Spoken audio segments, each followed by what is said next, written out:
নমস্কার বন্ধুরা, রত্নাস দুনিয়ায় আপনাদের স্বাগত। বন্ধুরা, পৌষ সংক্রান্তিতে বা অন্য যে কোনো সময় বাড়িতে খুব সহজভাবে গ্যাসের চুলায় কীভাবে সাজের পিঠা বানাবেন, আসুন আমরা রেসিপিটা দেখে নিই। এই সাজের পিঠা বানানোর জন্য এখানে আমি দু ধরনের চালের গুঁড়ো নিয়েছি। এখানে নিয়েছি হাফ বাটি সেদ্ধ চালের গুঁড়ো, আর নিয়েছি হাফ বাটি আতপ চালের গুঁড়ো, আর নিয়েছি হাফ চামচের মতো লবণ আর কিছুটা রান্নার তেল। এখানে আমি সাদা তেল নিয়েছি, আপনারা ঘিও নিতে পারেন। এবার এই দু ধরনের চালের গুঁড়োটাকে একটা বাটির মধ্যে নিয়ে নিতে হবে। সেদ্ধ চালের গুঁড়ো আর আতপ চালের গুঁড়ো দুটো সমান সমান নিতে হবে, তাহলে এই পিঠাটা কিন্তু খুব সুন্দর নরম হবে। এবার এর মধ্যে হাফ চামচের মতো লবণ দিয়ে দেবেন। দিয়ে এবার প্রথমে জল ছাড়াই শুকনো উপকরণগুলো একটু ভালো মতো মিশিয়ে নেবেন।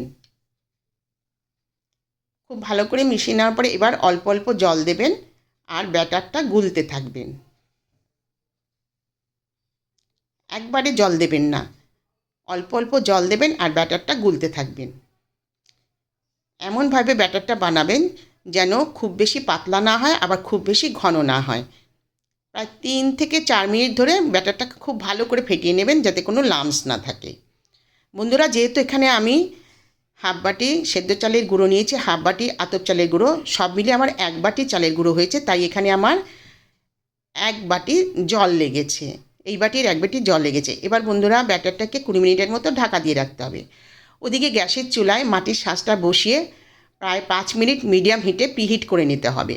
এই শাঁসটা আমার 2 বছর আগের পুরনো সাজ, যদিও এটা একটু ফেটে গেছে, কিন্তু এই সাজে কিন্তু খুব সুন্দর পিঠা বানানো হয়। সাজ যত পুরনো হবে পিঠে তত ভালো হবে। এবার শাঁসটা প্রথমে একটু গরম করতে দিতে হবে।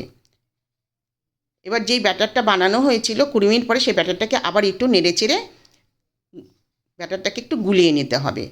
এবার এরকম একটা টিস্যু পেপার নেবেন আর টিস্যু পেপারটা ভাঁজ করে এইভাবে মুড়ে নেবেন। মুড়িয়ে নিয়ে এবার তেলের মধ্যে চুবিয়ে সাজের যে খোপগুলো আছে তার মধ্যে তেল গ্রিস করে দেবেন।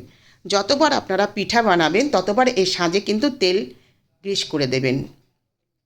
প্রত্যেকটা খোপে তেল গ্রিস করে দেওয়ার পরে এবার চালের গুঁড়োর যে ব্যাটার বানিয়েছিলেন সেগুলো আস্তে আস্তে খোপের মধ্যে ঢেলে দেবেন।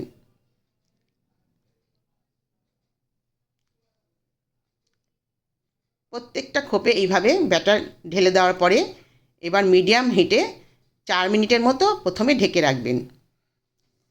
4 মিনিট পরে ঢাকা খুলে প্রত্যেকটা পিঠে এবার আস্তে আস্তে কোনো কাঠি বা চামচের সাহায্যে উল্টে দেবেন।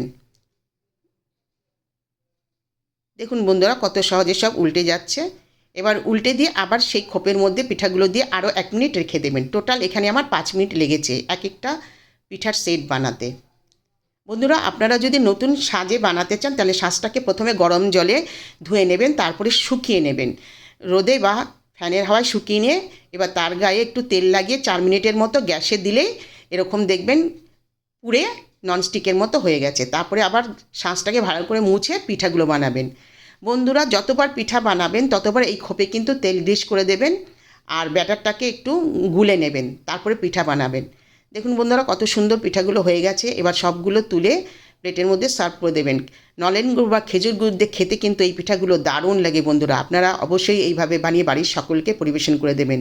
ভিডিওটা ভালো লাগলে লাইক করবেন, শেয়ার করবেন, সাবস্ক্রাইব করবেন।